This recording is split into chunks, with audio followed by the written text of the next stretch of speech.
Doesn't matter if you have one ass cheek and three toes. I will beat your ass.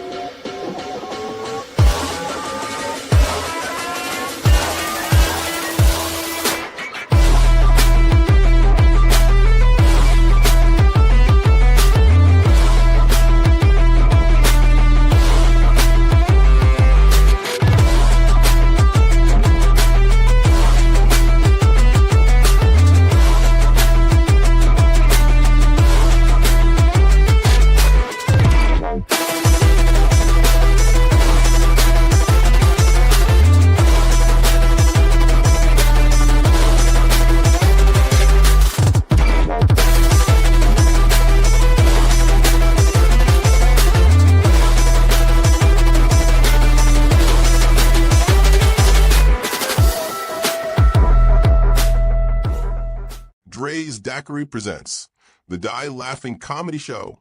It's going down Saturday, September 6th at 441 Railroad Street, Maxwell, Texas, 78656.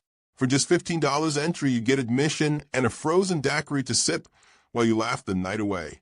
Doors open, the jokes start rolling, and you don't want to miss this lineup that'll have you laughing until you cry. Mark your calendars, grab your friends, and come out to support. Saturday, September 6th, Maxwell, Texas. Welcome to the show. This is the One Ass Cheek and Three Toes. My fellas here and ladies, welcome to the new season.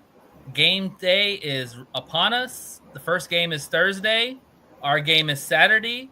Liz, I believe your Texans play at 4 o'clock too, right? No, you're muted. I think they play at the same time.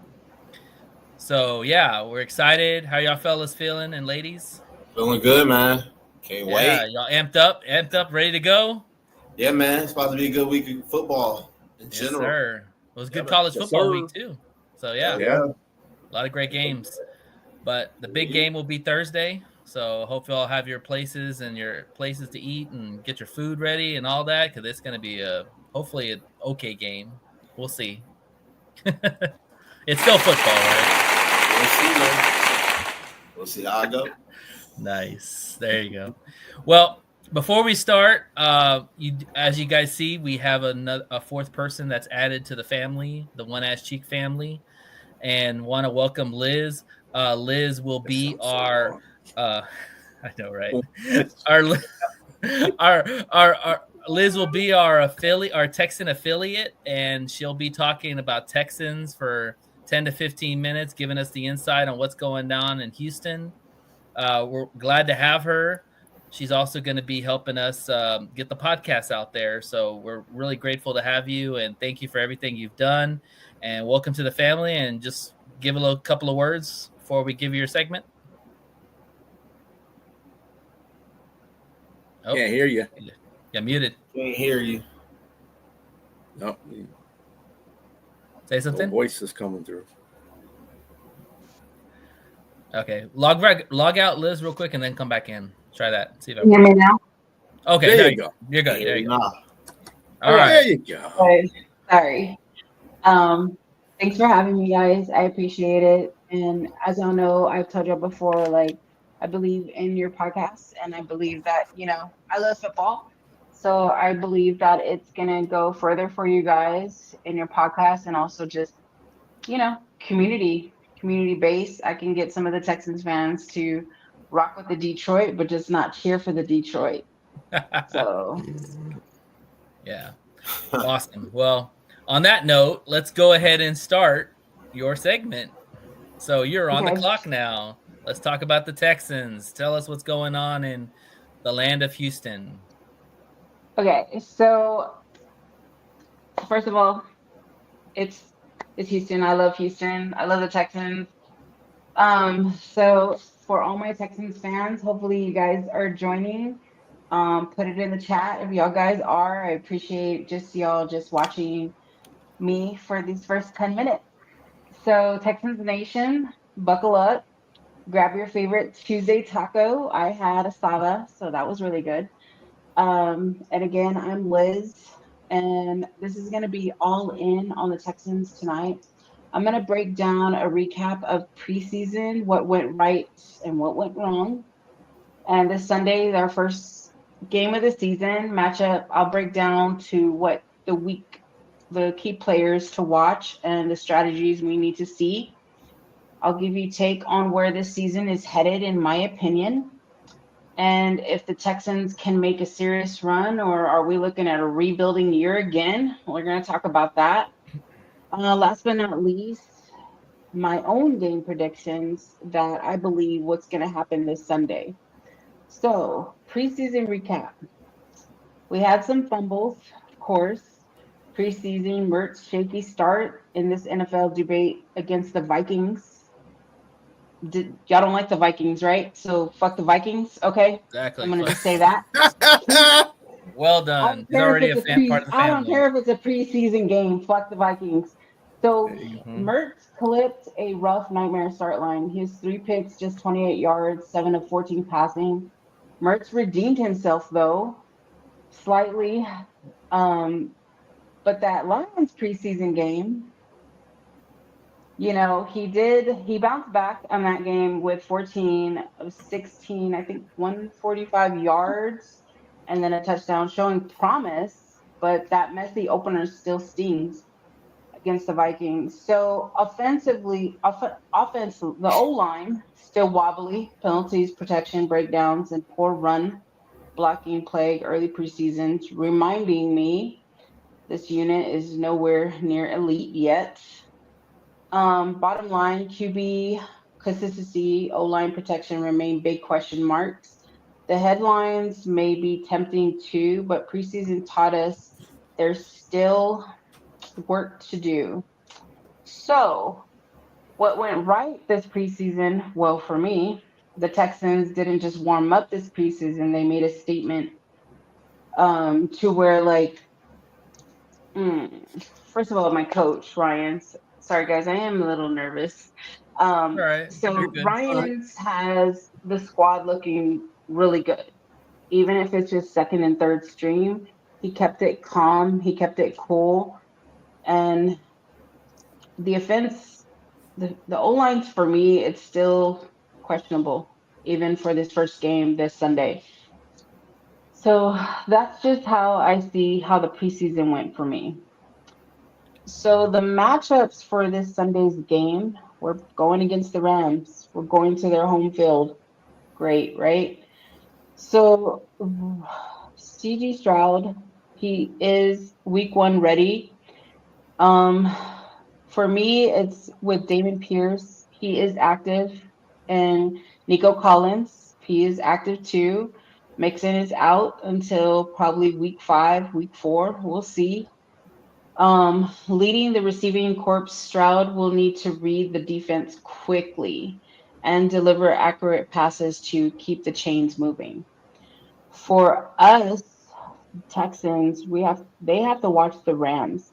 That Stafford boy, that QB, like he's a veteran. Yeah, he is the centerpiece of Los Angeles offense. Yeah, but I think for us to win it, we just have to watch the connection between I don't know this guy's name, Nakua, or something like that. And yeah, Nakua.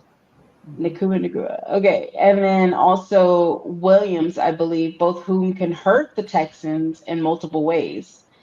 So the trenches of the Texans of O line versus the Rams defense, I just feel like they just got to protect Stroud at all costs. And opening lanes for Pierce will be critical. Defensively, Houston must pressure Stafford. I believe we can. We just have to we just have to limit Williams and I forgot his name. Nakua. Nakua. Nakua. Okay. Sounds like a snow cone flavor. So just we got to watch the dual threat opportunities, but it's just hard to say. I don't like the Rams, but the Rams pass rush, the Pierce ability to he can establish the run early, essentially for offensive balance. The Texas defense must just really stay on Stafford, honestly, the whole time.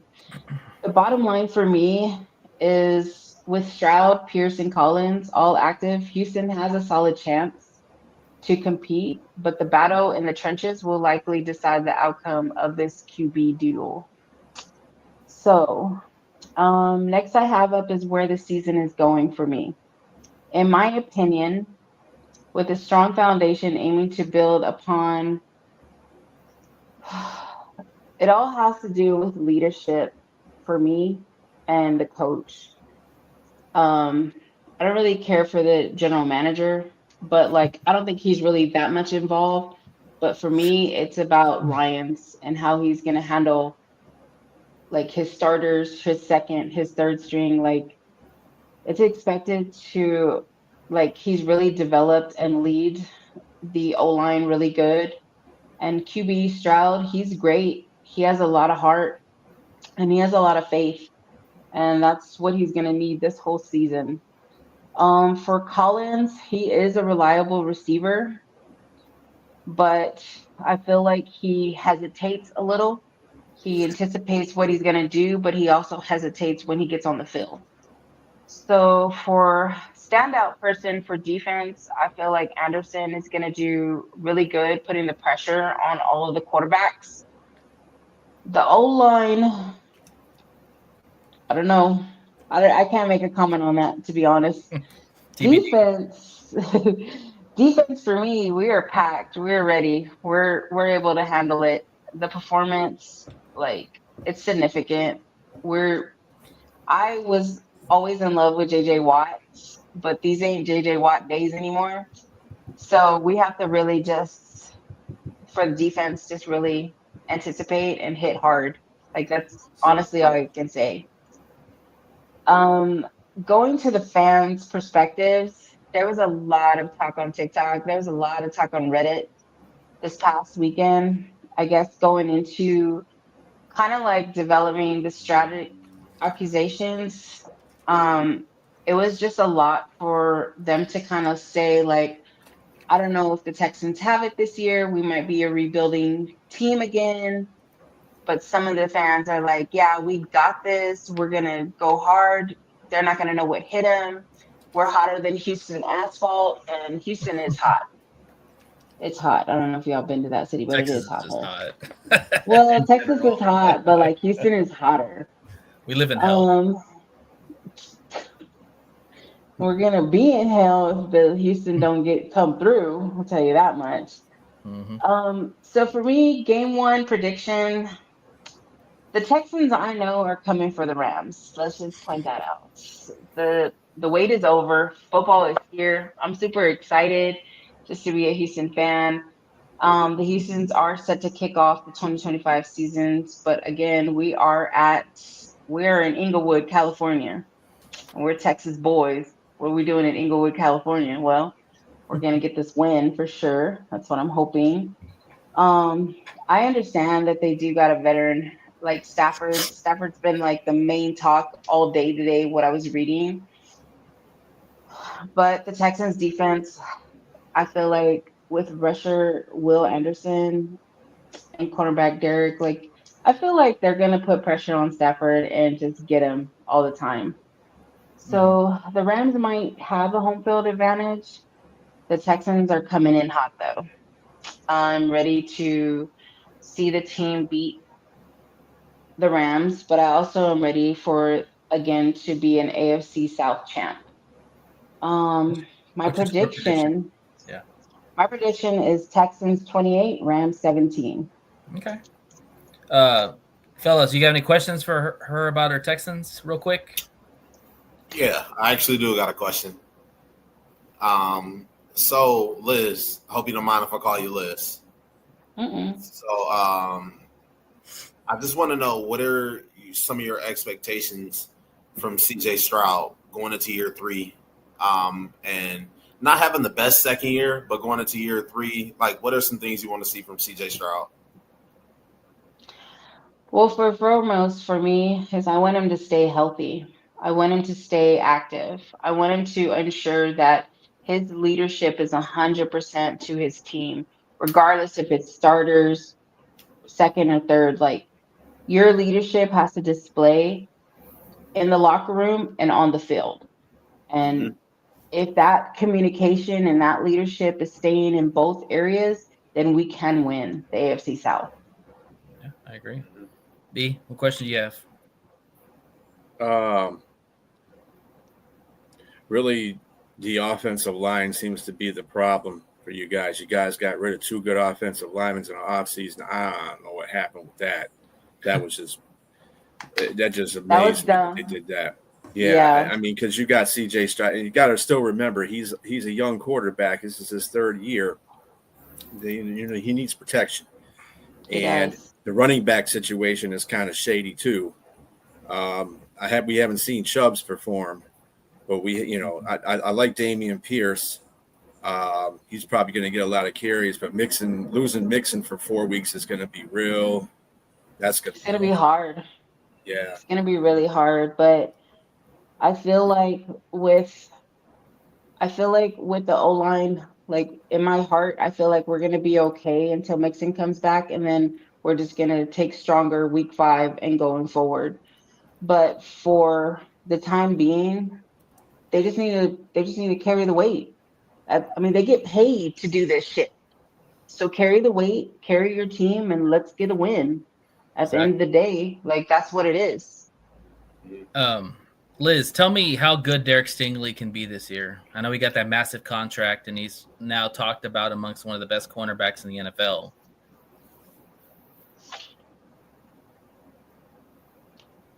I don't know. I honestly don't. Like, I really don't know much about him. I really just hope that he's about being a team player instead of just being the star. Mm-hmm. Like, yeah, he has a big contract, but for me, when you did we lose you again? Lost it for a bit. Yeah, I agree, Robbie. Yeah. Can you hear me now? Yeah, we hear you now. Okay. Going back to it, when you have a big contract, when you have basically big money coming in, and you're like a newbie, you're coming in cocky. I don't care who you are, male, female. When you start a position, you're coming in cocky because you're the one with the high paying money. And that can lead both ways. It can lead to great leadership and great team player, or it can lead, I'm the star of the show. So I'm hoping he's going to fall back with the leadership and community with the Texans, other team members, but we'll see. That's my opinion on that. All right. Well, appreciate that. We got to wrap it up, Jay. Yeah, really quick, I just want to say, I want to ask you a question. With the subtraction of Tank Dell and Stephon Diggs, how do you think that'll impact your offense? It's going to impact a lot, Jay. It's going to really impact. Like Tank Dell, he's Tank. You know, like he's everything to me. Like I love him. So and I just don't want it to be a rebuilding year because of what's going on. But I do feel like key players can step it up and really bring the win.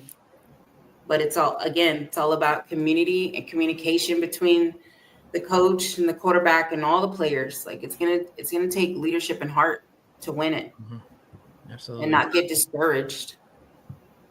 And Ryans is a good coach. He's not going to let that. He's like Dan Campbell. He's not going to let that team falter or give up. So we'll see. So the Rams on Sunday. Thank you, Liz. Thank you, Liz. You'll be here next Tuesday, giving us your update on what happened with the Rams and your preview for the next game. So week 2 shout out we'll have Tampa Bay. So Tampa Bay. Okay, Baker Mayfield. There you go. Mm-hmm. We know all about Baker Mayfield. To start off. Yeah, tough all right. schedule. Well, thanks for having me, guys. I appreciate it. Yeah, appreciate it. Thank you. Thank you. All right. So now, guys, we are now transitioning to the Lions. Jay popped in and out. So now we are on to Green Bay. We're talking about the Lions now. So we got a bunch of people here. We even got a brave Packer fan that decided to join us. That's going to take all the heat that's coming at him. So let's bring him on, B. All right. First, we'll bring on JB. He's the veteran here. What up, What's up, though? JB? What's up? JB, tell him where you're from, JB. Well, I am from my channel, which is Kneecap Biting with the Motor City Lions. I also write about the Lions on the Motor City Tribune, which is owned by the South Florida Tribune. I also am on the Huddle Sports Network, along with that guy that's the Packer fan from Ken and Ken in the Morning. He's back here laughing. All right. Then we're going to bring We affectionately call him Kitty Ken. Oh, and we're bringing Austin to the stage. Austin, tell him where you're from, brother. What's going on, guys? So I am I'm a frequent guest on JB's channel. I also have my own channel. It's called Hacked In Fantasy Sports Talk. It's a newer channel, getting it off the ground, just talking about fantasy football, the Lions, and just football in general. thank you for coming. All right. Yeah, thank you for having me. The next guy is going to be we'll bring in Brandon here. Brandon, my guy. What up, though? What up, Doe? Hey. And Brandon, tell him a little bit about yourself. So I like to say I'm the one that gave B Striller the itch for getting on these podcasts. We used to have a show back in that radio show. Actually, it was a live radio show called Sports Talk Uncut through the Vent Radio Network out of Detroit. And I got him that itch, and he's been rolling ever since, man. You're the right. Huh? He definitely is. And I still come on every now and then, to share my love of the Lions. And I'm one of those Lions fans that keep it real. So I drink the Kool-Aid. But I take an antacid every now and then afterwards. Maybe sometimes together, right? All right. And next we have Uncle Rumble, who used to be a regular on this show, actually. Rumble, my man. What's going on, fellas? What's up? And give him a little play about yourself there, Rumble. I'm kind of everywhere with these guys, man. I was here for a little bit. I've been on JB. JB kind of got me involved, and then of course I was able to meet BA, and then of course Nate and Jay. But yeah, man, I'm very passionate about the Lions, as we all are. But yeah, man, every year I just try to, rep my team. I was one of those when they were in eternity. I was still out there repping the Honolulu Blues. Remember those days. I am, man, I am faithful through and through, man. Right on. Welcome. All right, and last but not least, we have Ken, the Packer fan. What's up, Ken?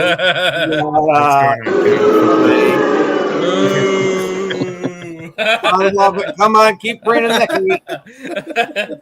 Hey, you're a brave soul. I'll give you that, man. You're a brave soul. What's up, Kitty Ken? How you feeling? Meow. Oh, not too bad there, Cage Lion. Here we go. All right, before, put your fingers down. Before we do that, welcome, Ken. What's up there, guys? Always nice to be a part. Yeah. Yes, sir, man. Welcome to the den. And let me before we get a little bit further here, let me get a shout out to Rob, who's watching. Rochelle White, she is a Panther fan. In fact, she does our promos for the other network that we're on. Shout out. Thank you, Rochelle. She's Pink fan Fur. She's awesome. Panthers. And of course, we got Go Pack Go all day. He's always following me around. There you go. And let's see, he's got a lot of questions right here. He follows all of us Go around. Pack Go. Calm down a little bit, man. We just getting to this stuff. One at a time. One at a time. All right. We are ready for week 1. Yes, we are. That's for sure. And on that note, we're gonna go ahead and just dive into it, fellas. So let's talk about season predictions. Yeah, I only got a couple minutes left. Okay, all right. We'll start with you. You're good, Jeremy. Give JB. me your season prediction, and give me your who's going to lead the team in touchdowns, receiving yards, running yards, touchdowns, whatever you want to give. All right, let's start with you, JB. Okay, I think our record is 12-5. I've been saying that ever since I saw the schedule. I still feel that way. There are 5 games on the road. I just think they're going to be our toughest ones to win, and I'll leave it at that. And it could be as early as week 1, because let's face it, the Packers are not an easy out, and they got a little better. But at the same time, they got weaker on the run defense in the middle. I don't care what you say. I saw it. You know, Kenny Clark, when he's on the field, is a top 15 run-stuffing defensive tackle. You want to tell me? I think our leader in receiving yards. Go ahead, JB. You know what a run stuffer is. Kenny Clark has been there. But anyways, not for us. Amon Ra will lead the. He's been a top 15 DT when on the field for you, 100%. All right. Yep. You were 7th in the league last year. Amon Ra will lead the team. Okay. What about touchdowns? Amon Ra will lead in receiving yards. Touchdowns is going to be Gibbs again, because he's going to have receiving and rushing touchdowns. He'll also lead. Okay. And he'll also lead in the rushing yards. More on purpose than anything. Our sack leader is one and only Hutchinson. 97. Who's going to be rookie of the year, JB, for the Lions? Offensively, it'll probably be Tate Ratledge because of how much it means to him to be good on the offensive line. Defensively, it's going to be our first-round pick, Malik Williams, because he has to be there for up to 13 weeks in replacement of Aleem McNeil. Shit, isn't he our only defensive player they took in the draft? No. They took a... No, the other one's out for the season, remember? Oh, yeah. Dan Jackson. Hassanin. Yeah. And they took Jackson, too. Yeah. They're both JB. injured. Well, since you're rolling, JB, let's just go ahead and ask. I got to hop out. You got to hop out now? Okay. All right, thank you for coming on. We'll have you on again. Yeah. Oh, wait, go ahead. Go ahead. I haven't hopped yet. What do you want to ask real quick? Oh, I was just saying, give me your matchup. Did you take him out? Yeah. Oh, give me your matchup. He's up at the top. Give me your matchup and game predictions for the game 1, real quick. I think whoever wins, and I do this every time it's between us because Ken and I have a bet. I think whoever wins, it's 4 points. I just think we're that evenly matched. Both teams are going to be a little weak. I think the scoring is going to be low because the offense always takes longer to gel than the defense does. So I think the scoring's low, and I think it's going to be a 4-point win for whoever wins it. I want it to be our Lions, so I'm going to say 21-17. I like it. All right. Well, if you have anything else, have a great day, JB, everybody. Good to go. Take care. You too, JB. Thanks for coming on, brother. All right, we're gonna start at the top. Brandon, talk to us. Talk to us about your season predictions and give us your stat leaders. So season predictions as far as records, I stopped doing that years ago when it comes to the Lions and I'll tell you why. And it's they'll always win the ones they should. Lose the ones they shouldn't, and wins the ones they shouldn't as well. So that's why a lot of people are worried about the gauntlet on the road. But the Lions historically, since they've been, getting better, of course, have taken out teams that people thought we should lose to. So I'm thinking we get our revenge on Baltimore this year. I think we're going to probably go 4-2 in the division.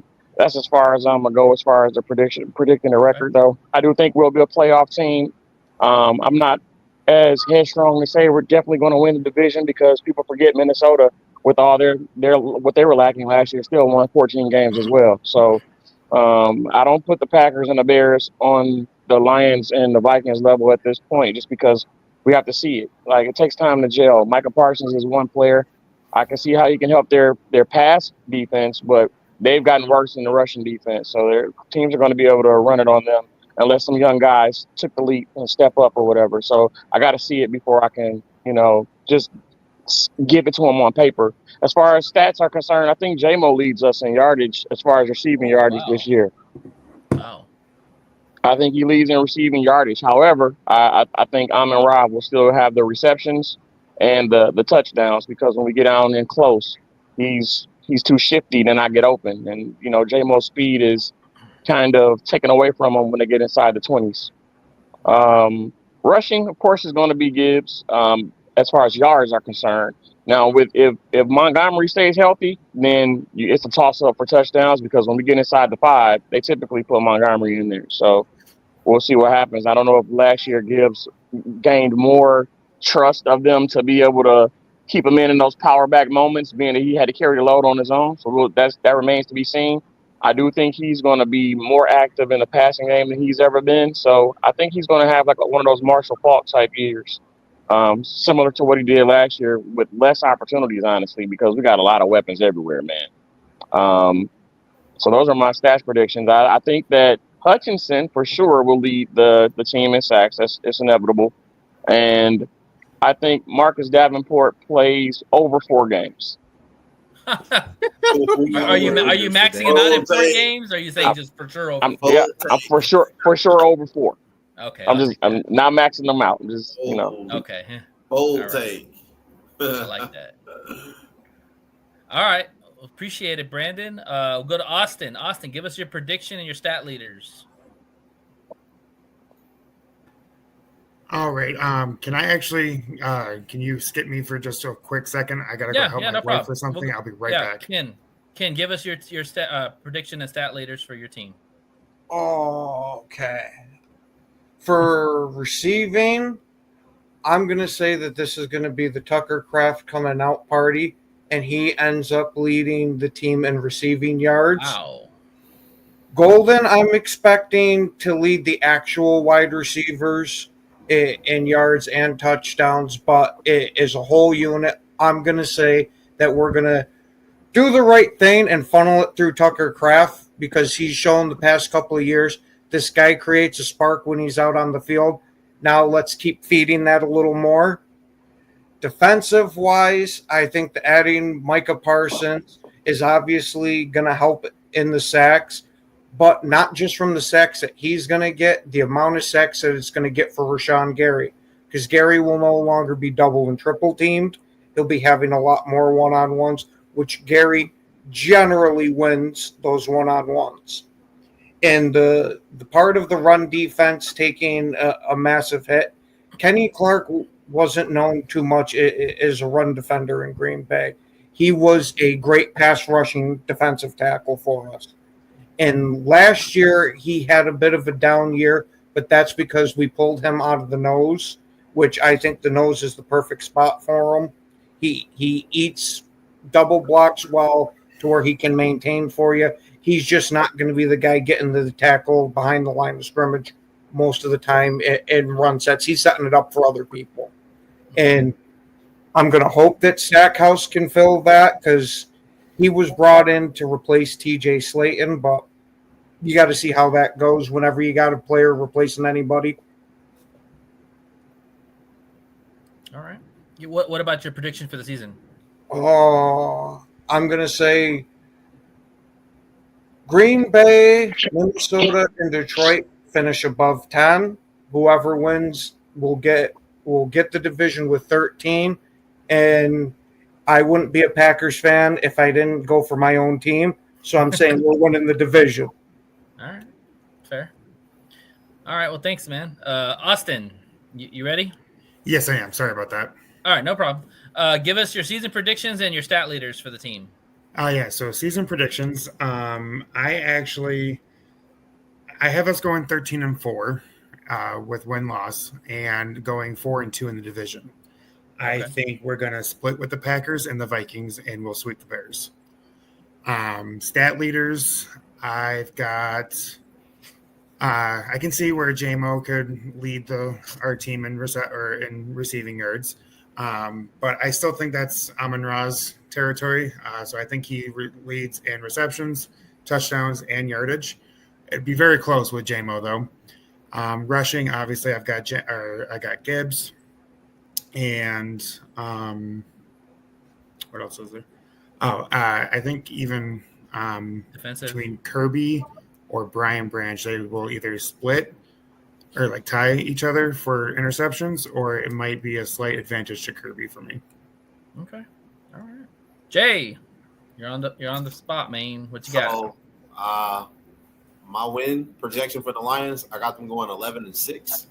I think Vegas is at 10.5 right now for the Lions, and I think it's only 3 teams, which would be Buffalo, Baltimore, and Kansas City, who are at 11-5, and those are like legit Super Bowl contenders, like established teams with no departures of coaches or any really big players like the Lions had. I do think the Lions still have a top 5 roster, and I think the Lions will be able to win 11 games. That's just right now from when I know. This is, before they make any trades or anything. So I think the Lions could go 11-6, maybe 12-5. I think it's going to be a dogfight in the division. I think a lot of people are underestimating how the Bears may sneak up on people. And Minnesota, I'm not really too worried about Minnesota. It's really Green Bay and Chicago are the 2 teams that I'm looking at that's like, they could probably pose a threat. And so 11-6 for me. I think Gibbs is going to be the leading rusher, leading touchdowns. The whole team out of Sam Laporta, J-Mo. I'm on the route. I think it'll be Gibbs. A lot of people are really thinking it's going to be Montgomery getting a lot of carries. Gibbs is going to get a hell of a lot more carries this year because he was underutilized last season, and they're going to use him to his full potential. And that's what teams need to be worried about, Jahmyr Gibbs. So I'm on route. I think he's going to always be that consistent 100-catch guy, maybe 11, 1,200 yards, 6, 7 touchdowns. But I think Gibbs is really going to be the playmaker of this offense. Like, he's going to be that superstar that everybody rants and raves about. Defense? Sack leader, obviously Aiden Hutchinson. That's why he's going to get a big contract in the offseason. It's going to be Aiden Hutchinson. But the guy that you need to look out for, Jack Campbell. Jack Campbell is taking over that. Love it. I think Jack Campbell, Captain Jack. This is Captain Jack. His make or break year. And I've been hearing a lot of people talk about him. I've heard Dan Campbell say some things about him. Kelvin Shepard loves the guy. So Captain Jack, that's going to be the guy you want to look out for. I would say make or break year. I would say definitely coming out. Because like last year was his coming out party, and this is, I think, is going to get better. Really quick, you want to know the reason why I say this is going to be his make or break year? Because this is his 3rd year, right? Now, if he has a good season this season, they're going to be talking about contract extensions and very soon too. And he's going to get thrown in the mix with Sam Laporta, Jahmyr Gibbs, Brian Branzo. Who do we pay? So, Captain Jack, if you want that money, show it. I think he gonna show it this year. Good stuff. Rumble, you're on the clock. What you got? I think my prediction is 12-5. I'm with JB on that, and I'm also with Brandon as far as J-Mo. I feel like it's going to be a J-Mo coming out party. He's gotten stronger. All the coaches have been just raving about his commitment to the team, his maturity. So I believe teams aren't going to be ready for him. And again, you got the rookie Tesla.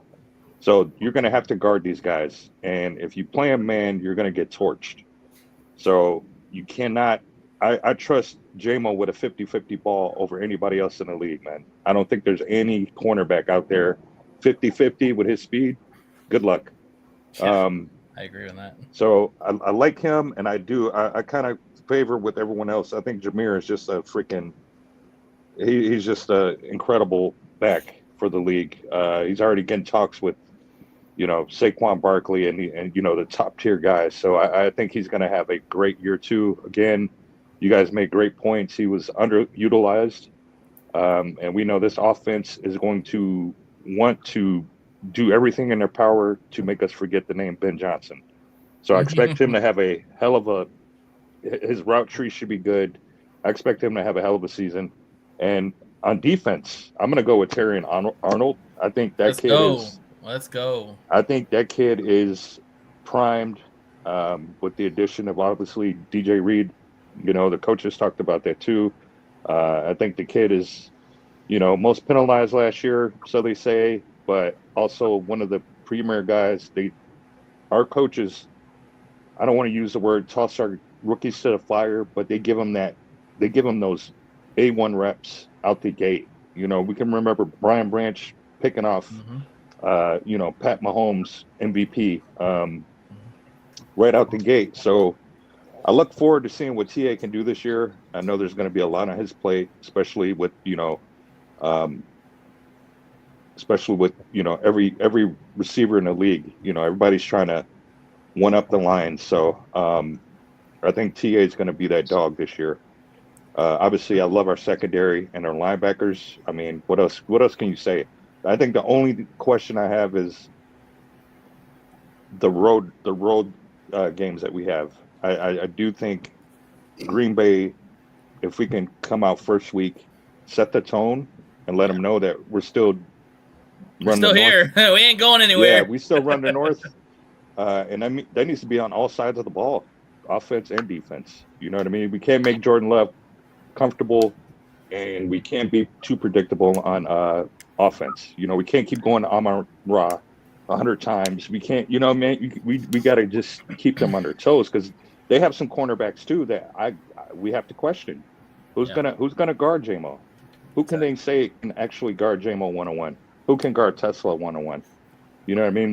Those corners, man. I don't know. So that's it. We'll get into more of that later. Yeah.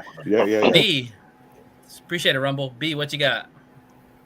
So, as far as the Lions are concerned, as far as prediction wise, I see them at the 11-7, 12-6.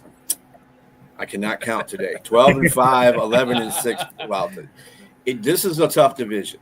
Okay, no matter how much pride we have in our teams, this is a tough division. It's a tougher division this year than it was last year. And I just think that I think Chicago will be better, but they'll be on the end of being better in this division. They'll still be at the bottom. They'll do better. They'll be playing us. They'll be playing all the division teams in contested games. So they're going to be at the bottom because they're still figuring out Ben Johnson's offense. It's always when you have a new head coach, things happen like that. So then you got Minnesota and Green Bay and the Lions. Minnesota challenged us for the division title last season. So, you can't forget about KOC. I know they got J.J. McCarthy, but hey, he's the quarterback whisperer. He's done a good job with Sam Darnold. Nobody thought Sam Darnold was going to go in there and play as good as he did until the end of the season, obviously.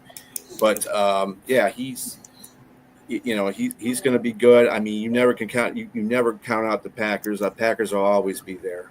Packers are probably the most consistent team in the division. And that being said, any of us could be, that number 11-6 and 12-5. The next thing, and I do have some questions. This is a good one that Go brought up. Hopefully this does not happen. I mean, with any starting quarterback, that's any quarterback in the NFL. Yeah, you get hurt, you're gonna get. But he focuses on the offensive line.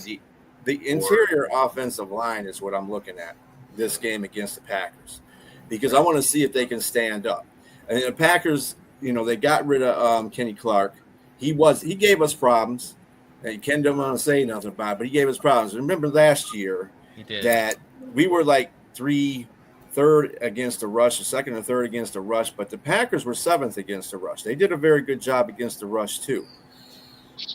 That being said, Kenny Clark being gone might hamper that a little bit because he, like Ken said, he takes on double teams and lets linebackers come in and stop the run. That's still helping your defense out. That's still a big problem.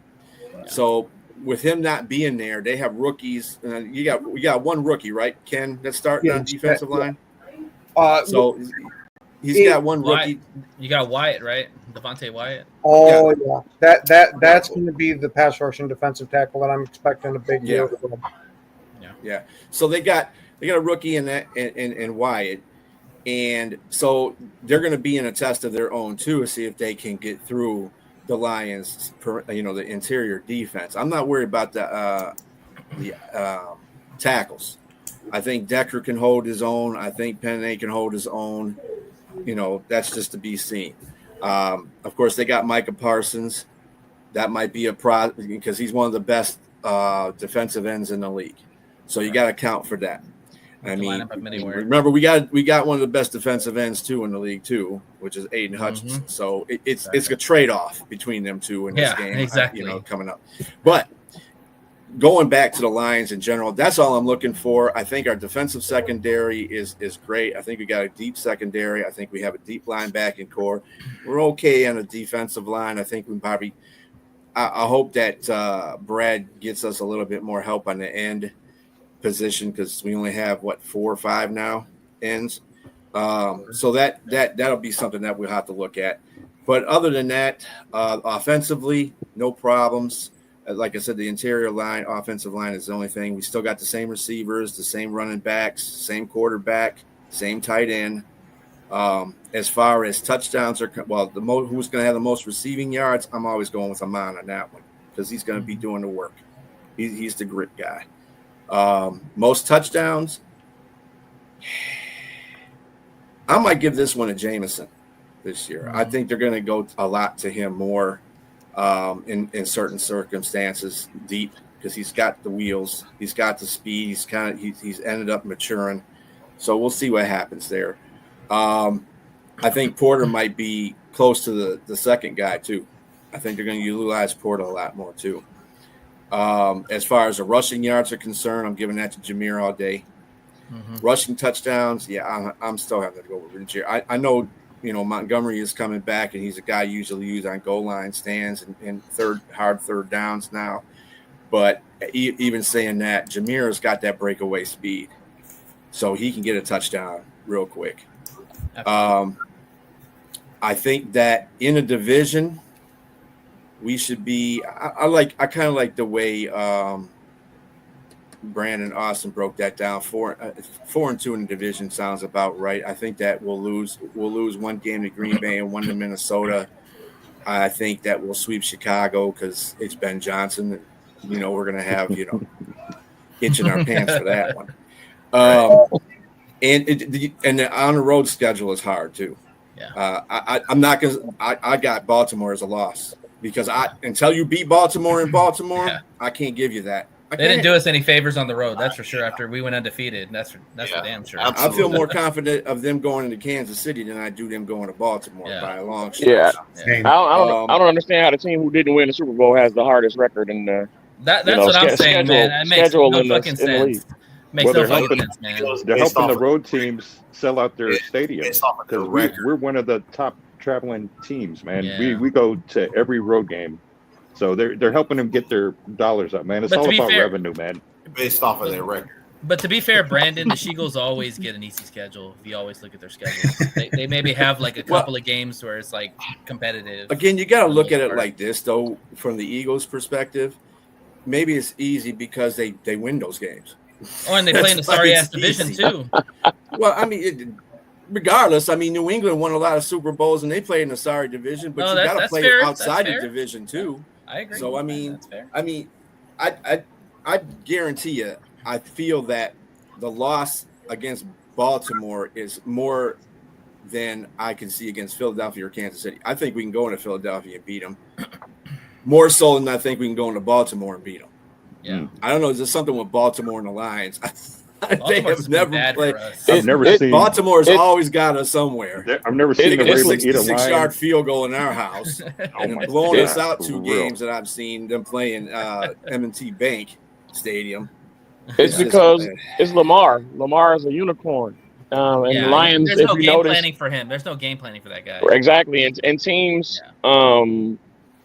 We struggle against teams where the quarterback run. Like, look at this. Chicago close games. When they had Justin Fields, that's the closest they played us in years, because we couldn't stop Fields on the ground. We couldn't stop Fields. And they had nothing else but Fields. That was all it was. Shoot, when Seattle beat us, they beat us because Geno was using his legs. When Geno tried to use his arm, we beat them. And also our cornerbacks were horrible at that time. If you remember, who was it? Kendall Vildor, or was it Cam Sutton? Burnt by DJ Moore. He threw that pass.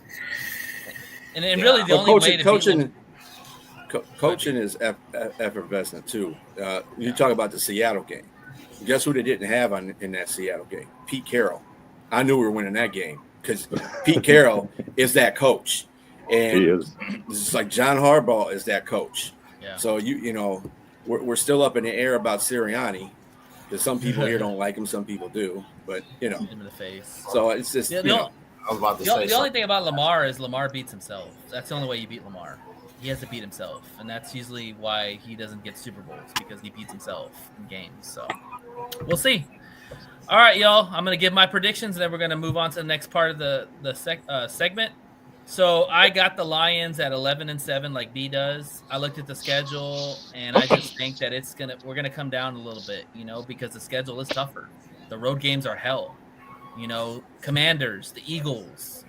You got to go the Packers, the Vikings, the Bears. You know, the Rams. Nobody's talking about the Rams. You got to play the Rams on the road. We got to go all the way across the pond, the coast to go play them. So it's a brutal road schedule. That being said, I was the only one last year that predicted the Lions to sweep the division, and so this year I have them going 5-1. We will lose the game in Chicago to them. We will sweep everybody else. As far as leaders, Amon-Ra St. Brown is steady Eddie. He's going to have over 1,100 yards, probably 100 catches, maybe 10 touchdowns.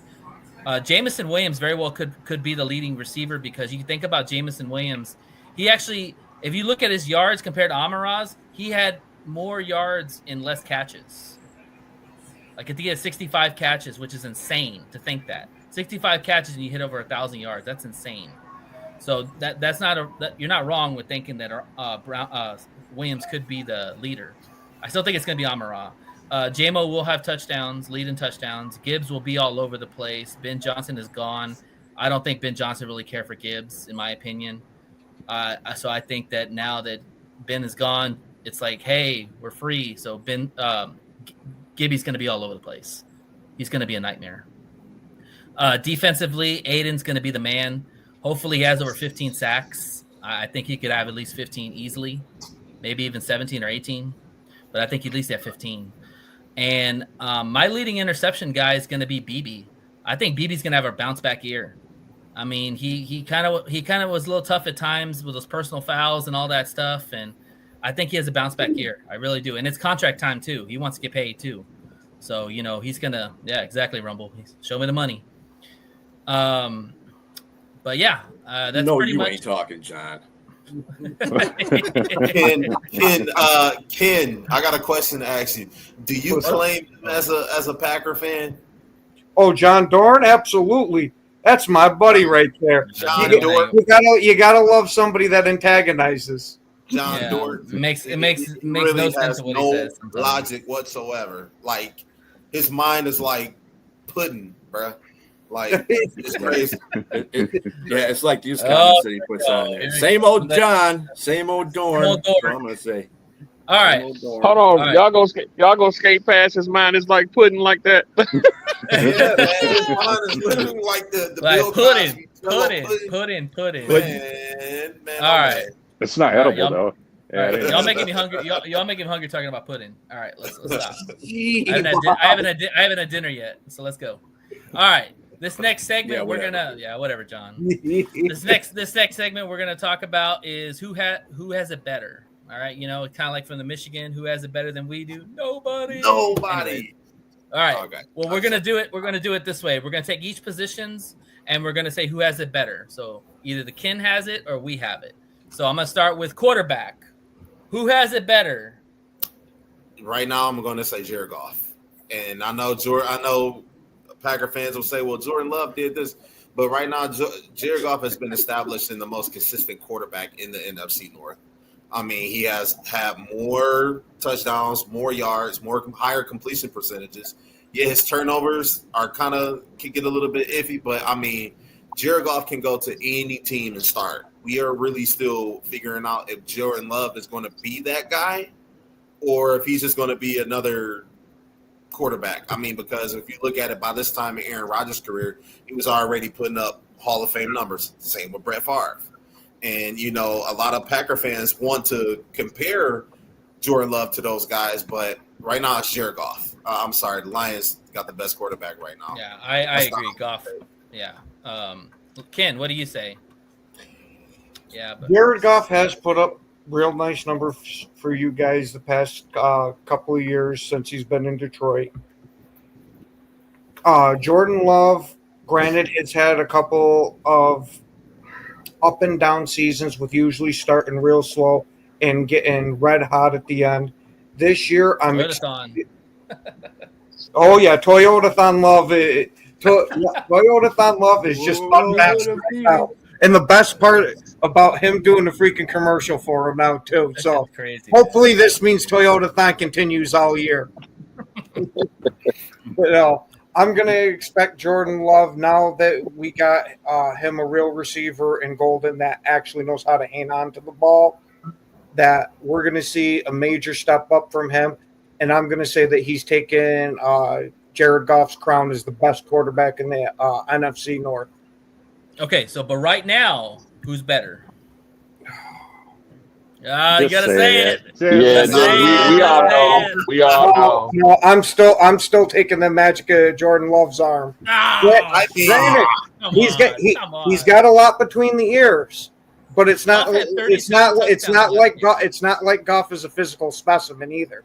It doesn't matter. He had 37 touchdowns. But when it comes to actually playing, you see, it's two sides to every coin, right? Like, if you give Jared Goff credit, you got to say that Jared Goff is actually good. But a lot of people want to say, well, it's the weapons behind him, right? Like, so you got to pick whichever one it is. Either Jared Goff is really good or his players are really good.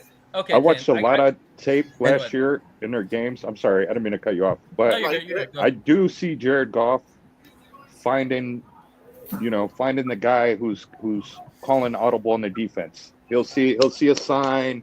He'll see something, and he will absolutely go, oh, okay, they're trying to box us, so we're going to go this way. And this is pre-snap. So he has really shown that he's actually, processing the game. And he's had that before, Rumble. If you watched him in college, when he went for Cal, he was like that pre-snaps, before the snap. He was very technician type of quarterback. And the guy stays in the pocket and gets drilled and still throws I don't care how it looks. He still completes the pass, man. So I can't say that about Jordan Love though. He lets them go, or he throws some picks. And let's just really talk about I'm just going to put this out here. Jared Goff had a 72.4, essentially a 73% completion rate last season. That's damn good. It was the reason why he finished in the top 5 for a non-mobile quarterback. For a non-mobile quarterback, so that plays along with being a general at the line of scrimmage, being able to call audible, see certain coverages. The sky's just thrown at you. And Jared Goff, he went even a perfect 18 for 18 against Seattle, if you remember. Yeah, went a perfect 18 for 18 against Seattle. That's big time. On that note, Jay, let me ask Ken this question. Okay, Ken. Who's a better pure thrower, Jordan Love or Jared Goff? Jordan Love, pure thrower. All right, pure thrower. We're done. We're not talking between the ears. That's in the pocket. In the pocket, Jared Goff is a better pure thrower than Jordan Love. You're trying to tell me he's got better arm talent? No, I think Jordan Love throws a better ball, like it spirals. Thank you. But in the pocket, Jared Goff's a better thrower than Jordan Love. Yeah. So I think the question. I mean, Jared Goff's more accurate. That's easy. He's much more accurate. He puts the ball in the right spot 9 times out of 10. And if you go by the completion percentage, 7.3 times out of 10, he's putting the ball in the right spot. Jordan Love will overshoot or undershoot his guys more often than Jared Goff will. He's got more arm talent. He's got more arm talent. Yeah, and now he has I think Love has the bigger arm for sure. Yeah. But here's the thing also, Goff gets the ball out faster than Love. He holds it more than Goff does. Goff processes plays faster than than Jordan Love does. Now it's hairs, you know what I'm saying, here. Pieces of a second faster, but that's all you need in the NFL. A guy needs half a second to be able to get a pick on you. Yep. So I think Jordan Love has a higher ceiling. I don't think he's there yet. That's kind of where I think the conversation He should take that step forward this year. I do agree with Ken. He should be the quarterback in this division going forward. But let's move on. I don't think. Can I respond to this though? I don't think that Jordan Love is more of a scrambler. People like to say that he's not. They just bootleg him a lot. They bootleg him. He runs when he has to. He runs when he has to. He's scrambling behind the pocket to throw the ball. He's like a Russell Wilson type of scrambler. He's not running. Exactly. Right, exactly. Like Geno Smith, right? All right. Like he's not a scrambler. He's more mobile, meaning he can move around. He can move in his the pocket. run is second. It's not first. It's second. I think that's what Robbie's getting to. He's more mobile. Yeah. I don't expect Goff to go out there and say, "Oh, I don't have nobody open. Let me go run." That's not his first instinct. He'll throw the ball away. No, Jordan Love will do that different. That's what we But be sure, you're more mobile than Jared Goff. Let's be honest. We all right now. All right. I'm gonna wrap. That's true. We're gonna wrap this up. That's my quarterback, man. Great TO throwback. We're gonna wrap this up and say Goff is overloved. Moving on. Running backs. Okay, let's see what Ken says about this. Running backs. Who has the better running backs? Ken, we'll go with you first. Let's see what you got. You're going Gibbs to Jacobs. I'm giving it a push between those two. If you're going the entire room, unfortunately, I have to give it to Detroit. All right, that's easy. We all agree. That's Moving good. on. That's right. fair. By the way, go Pack, go all day. And John, I'll get to your comments as well. I'm just throwing in Mad Yinzers in there because he doesn't have a hat in either one of these rings. So don't think I'm ignoring your comments. We're just getting past certain things. As long as you ain't trolling, we're not ignoring you. Okay. Yeah. Pass catchers. Ken, what do you say? We'll start with you for every time. You made a good point. Pass catchers. Well, we've got a major thing going here in Green Bay of guys not holding on to the ball. Jordan Love, why he has such a low completion percentage is he's hitting these guys dead in the hands and literally just dropping them. They dropped 11 touchdowns on him last year alone. That's why we went out and got Matthew Golden in the first round, something we haven't done in about 22, 23 years, something like that, to where I'm expecting Matthew Golden to be real good for us. But again, he is a rookie, and unfortunately, you got to give it to the experience with Amon-Ra there. And Dobbs is good, but he's one of those ones that'll make the spectacular catches, the super hard ones, and then the easy ones he'll just give right up. So I can't give it to Green Bay as much as I would love to. All right. That was an easy one too. And by the way, did Dorn give us a compliment? I saw it. Pull that shit back up. What the heck, man? It looked like it. Let's frame that. No, shit. John is an antagonist, but he has his point sometimes. I was going to say, most of the time, John Jordan is saying shit just to screw with you. Let's put that on the huddle right there. Say John Jordan put that on our wall. Compliments Lions. All right, let's move on. O-line. Ken, what you say? O-line, since you guys have a bunch of new guys in the middle of it. Well, not really a whole bunch. We just got two new guys. Well, not really. We got one. I was going to say your other guy is playing out of position. So I'm going to count that. But Green Bay also has a lot of movement on their offensive line too. They're both good lines, but I got to give them an incomplete. Because we don't know what we got out of these lines fully because there's so much change in both lines. That one's a little push for me. I agree. I think they're pretty even. Can I ask him a question though? Who does he have on our line playing out of position? Glasgow. Yep. He's not playing. He was playing out of position. He was playing out of position the last 2 years. Glasgow was a center in Denver. Yeah. I know we had him, and when we had him previously, he played guard for us as well. But however, he's a center at Michigan. He was a center when he went to Denver, to the Denver Broncos. You're not going to start him over Frank Ragnow. He had to play guard. That's right. Frank was the reason why he didn't play. Yeah, in fact, I think they moved Graham Glasgow over to center when they drafted Frank Ragnow. And then that next year, he went to Denver. Because Frank just dominated. Frank was the shit. Yeah, I mean, it's Frank. I mean, let's look at him, Yeah. That's Hall of Famer right there. If Frank didn't retire, I would say the Lions have a slight edge over the Packers. Yeah, I agree. Because he retired, it's a push to me. Do y'all agree? I still give us the edge. First of all, let me ask you something. Everybody's offensive line in this division is different. Everybody's. Chicago's ain't the same. Minnesota's definitely ain't the same. No, you're right. Detroit's You're not right. the same, and Green Bay is The not Packers. the same. The Packers probably have the most consistent ones out of all three of ours. Yeah, pretty much. We pulled our guard and have moved him to center and brought in a high-priced free agent guard. Oh yeah, from the Niners, right? Yep. Banks. Oh yeah, I can't wait to see how the hell he's going to do with this line. Yeah. Yes, Niners just giving away players. I still see us with the most, even with that being said, man, I see the Lions with the most continuity as far as where the players are comfortable playing.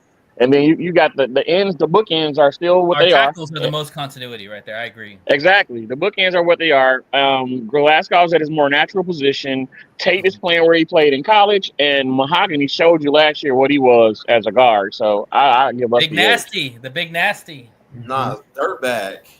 Right? Oh, I'll call him the Big Nasty. Either way. either way, he's gonna kick ass. That guy's a baller. All right. I say it's more of a push, but okay. All right, let's go to defense. The D line. What you say, Ken? Well, we'll even give you a push with Micah and Hutch since they're both premier pass rushers, but you guys lack a good secondary option for the pass rush. If Hutch gets locked up, there's nobody else that's you have to game plan for and be afraid of. To where Green Bay, you lock up Parsons, you still got Rashawn Gary, who has one of the highest pressure rates in the NFL. So you got to give the defensive line to Green Bay. I agree. Yeah. I agree. The only thing that I'll caveat it with is how well our second defensive tackle does. And we don't have Mac either, so yeah, we don't know what Tyleek is. So I agree. With Parsons McNeil being out there, that's a totally different. And then Hunter being a gamble. So yep. And so the question is: are we talking to start the season, or are we talking potential based on who we know is going to be the starters on the D line? Mm-hmm. We're just talking right now. Start the season. Start the season. Yeah, Max. Season. I gotta go with Green Bay. I gotta go with Green Bay because of the ends. But DJ Reader in the middle of ours is a run gobbler. So I give us the interior of our D line is better than the interior of their D line, even with the rookie starting. They got the better ends. I agree. It's probably. I gotta say this though. If you're talking about the whole division, though, okay, you don't know what Minnesota's got. Minnesota's got some beast on their line right now. Mm-hmm. They do. Their secondary ain't worth shit, but their front seven is pretty damn good. Yeah. So I mean, I don't. We got to see. We're just talking about the Packers. The first week's going to show a lot of every team because all the division foes are playing each other. Right. So that's going to be fun in itself, just to see how these guys, Minnesota and Chicago, who we know would probably be the bottom ones, and then Green Bay and Detroit are going to be the top ones. So yeah. For the sake of this debate, we're just talking about Ken's Packers teams because we're playing them. That's what we're doing. We're not doing the whole. I thought you started off saying who in the division is the better, but you went Packers Lions. Yeah, it's all good. No worries. All right, let's move on. He said Packers is not even close. Did you guys see that? Yeah. Packers defensive line not even close. It's closer than you think. It's not by that far. I think because people like to write off D tackle play, and people don't understand defensive tackle play. If Tyleek Williams can get any of the pressure they're talking about he's getting in training camp, it's going to change a lot of people's mind as it pertains to how dangerous our D line is because it makes your edges more effective. But we'll see. And I know this is going to make people cringe, especially Lions fans. But man, don't sleep on Davenport. He's had a great offseason. Dan's been highly talked about him. The guy is a physical specimen. Is the only thing hindering him is health. I agree. The talent is all there. I think it takes pressure, especially if Williams gets that double team up the gut.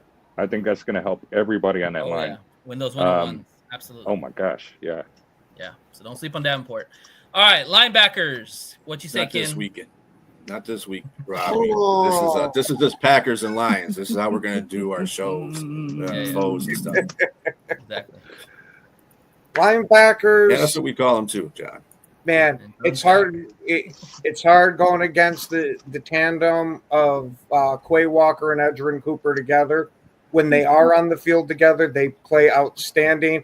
The problem is just hopefully we can actually get them on the field for the whole season together. Quay keep his head straight. Yeah. I would going to say that's not an issue anymore. Granted, his first couple of years in the league, I'll give it to you. He was a hot head and flew off the handle, which I actually didn't mind because we used to have a very soft defense, and having somebody out there that was, for lack of a better word, unstable like Quay, I think bring an edge to this defensive room. Well, there's a difference between having grit on your defense and being absolutely stupid. And that's what Quay fits in. I know it's Green Bay, and you want to pedal for it. But if that guy was on our team, guarantee he wouldn't be on the field very long. Dan Campbell would have his ass off. Exactly. See, there's a difference between wit and stupidity. Okay. Pushing on a trainer when they're coming out to look at a player. That's some dumb shit. And then doing dumb stuff in the middle of the game to cost you games. That's dumb stuff. That should not be allowed. There's a reason why Matt LaFleur pulled him off the field and made him stand next to him on the sideline. That was one of those, okay, it's time to wake up. And that seemed to have snapped Quay back into the right mentality. Okay. So whose room's better? I don't know your guys' linebacking unit well enough to sit there and state it, because anything I say on your linebacker unit, because I don't know too much of them, is just going to be either me going homer or me trying to play nice because we're on the show together. I mean, I think if there's one position that the Lions are pretty critical with is the linebackers, but I know one thing, we're probably the deepest unit in the NFL. Like, we got 5 legit linebackers that could start a game and add Rodrigo later when he comes back. Brad Holmes did a hell of a job reinforcing that unit, because we know when we had last year, we had Turner and we had Quan Alexander. We had some scrubs in those games. And that's exactly why I say I don't know your guys' linebacking unit well, because you've had so many people in and out of there. It's hard to keep track of them. Yeah. Well, actually, you guys got your initial starters are probably way better than ours. Yeah. But your overall unit, I think, would probably be a tie with our unit if you put them all together, because you do them 2 linebackers that you said are them boys can play. In fact, Rashid Gary gets his stuff together, man. You might have a pretty good ass defensive line. Absolutely. That's a dark horse for me, Rashawn Gary, because when he's on his game, Davenport is a dark horse for us. Yeah, Rashawn Gary's problem is he's a half a step late most of the time, and hopefully with that addition with Micah Parsons makes up for that half a step. Well, he better eat, because Micah Parsons is going to require a lot of attention. Mm-hmm. So we'll see.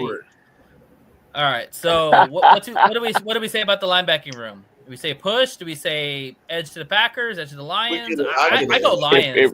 If we're going just by starters, I'll give it to the Packers, just because their 2 starting guys are more athletic than all our starting linebackers combined. But if you go full room backups, we're deeper at linebacker than they are. Crybaby Quay. That's a push. Yeah, I got Packers for that simple reason of Crybaby Quay. That tandem they have. That tandem they have attacks, and I think this year with Shepard, we'll see our linebackers attack more. Yeah. Versus last year, how they were just kind of reacting. But those two guys for the Packers, they attack, and they're fun to watch. I can't hate. I think also too with Cooper, like, he had a great rookie year, and I'm an Aggie fan, so I watched Cooper in college. Like, he's a very athletic linebacker. He's your prototypical size and speed type of guy. What's he going to do in year 2 now that there's tape on him, and see how he's going to react? And I guarantee you, JMO 2.0 is going to attack Cooper, probably with Gibbs. So get ready, or Laporta. So we'll see. All right, moving on to the secondary. What you say, Ken? This should be an easy one. You cannot. Well, you cannot. Corners. You cannot. Corners, I will give you a slight edge. The only thing knocking them is how much your guys like to hold. Yeah, because of how much your guys like to hold. I was going to say it factors in. Safety cleaned that up at the end, and that was only Arnold. safeties, I'm going to give this one a push because you guys have safeties just as good as ours. A push? Evan Williams is floating there in the top 5 too. Is he better than Brian Branch though? No. No. No, Okay. hell no. No, but I take better than- McKinney. Yeah, I take McKinney over Kirby. Oh, well, of course you would. Of course you would. That's I was going to say, Okay, McKinney time out. took the #1 ratings a lot of the times over Kirby. Time out, Except time out real quick. interceptions. Time out real quick. I want to talk about this because this has been a big debate with Kirby and Xavier McKinney. Now I'm not McKinney's a hell of a safety. I'm not saying that. The Giants are dumbasses for letting him go. I absolutely love that they did. But Kirby is so disrespected, and it's sad. The guy has had the most picks since Ed Reed, since he's been in the career. He has one of the highest PFF gradings in coverage. He tackles. He's a willing tackler. What the hell do you want the guy to do? I think got more pass deflections, got more turnovers. It's like, what else do he need to do? And a pick six against Jordan Love. I think the knock against him is how people outside of Detroit view him as a dirty player, since he was involved in so many. That's an opinionated view. That has nothing to do with his stats and what he actually does on the field. Right. It still plays a part in how people view him. Well, Detroit has always had a stigma of being dirty. Stats are something that media has no control over. Yeah. Okay. They got a pick six. His against Jordan PFF Love. is something that nobody has control over. Those are numbers. Those aren't people saying, "Oh, well, he likes to go at people's knees and calling them dirty and stuff like that." Yeah. No, he is a proven safety. Sure he doesn't get the rep outside of Detroit. You're right, because of the media being a bunch of dumbasses. Think about other than that, and think about this really Go ahead, quick. Jay. Go ahead, Jay. Think about this really quick, Ken. If people calling him a dirty player because he's going at his knees, how else do you expect a man that may be 210 pounds, 6'1", to tackle a guy that may be 6'5" and 250 pounds? You know, how you can't just hit him up. a friend, Ken. I was gonna say, if I phone any of my friends, this show is gonna go off the rails real quick. So let me just one thing about the whole dirty player thing. If he tackles too high, he's getting called for a 15-yard penalty for going at a head and neck area. If he goes if he goes too low, you're calling him dirty. I don't know the guy. He's tackling within the confines of the rules, and he's getting the guy on the ground. It's not like he's sitting here, twisting people's ankle or stomping on people like some players did. Kicking people in the groins. I was going to say it doesn't help that he comes from that lineage in Detroit that so balled out. That disrespect. And he's just Kirby Joseph is just a violent player, and we are lacking that in the NFL to this day. A lot of violent players. Kirby Joseph can hit and he can cover. And he's finesse. He's finesse too. He picked Jordan Love off pick six. I mean, the guy ran one back. I was going to say Jordan Love might as well have gift wrapped that one to him. No, also basically he will start on the right side of the field. Roll out of pocket and like bait a your quarterback. Kirby Joseph He will was start scared, on the right man. side of the field and bait your quarterback to throw it. He's to one of the guy best on the free range opposite side of safeties the out field, there. and he Find will me a go better free hawk range it down. safety. Yeah, exactly. He's Now, a Ken, ball that was the best example right there. Of Rumble, your you got it interior exactly right, bro. line, defensive line getting after your offense because that was the one who produced that interception. Yeah. Kirby just happened chanced in there. Really blitzed all through that middle, right at Jordan Love. That's the reason why he's quick. That's also when you had a hobbled Jordan Love that did not been out there for the game. That lost half our defense. Movement. Flu game, Jordan. Last half our defense, and we got our ass kicked in the playoffs. Listen, that's life. Home, you didn't say Hutch. Let me circle this. Let me circle this back around, fellas. So one thing I know about Kirby, and I've seen Xavier McKinney play, and you can tell me if I'm wrong or not, Ken, but we all know Kirby is not afraid to mix it up in the run game. He will put your ass on the ground, and he'll get in the box. But then he can also go out and play the free range safety.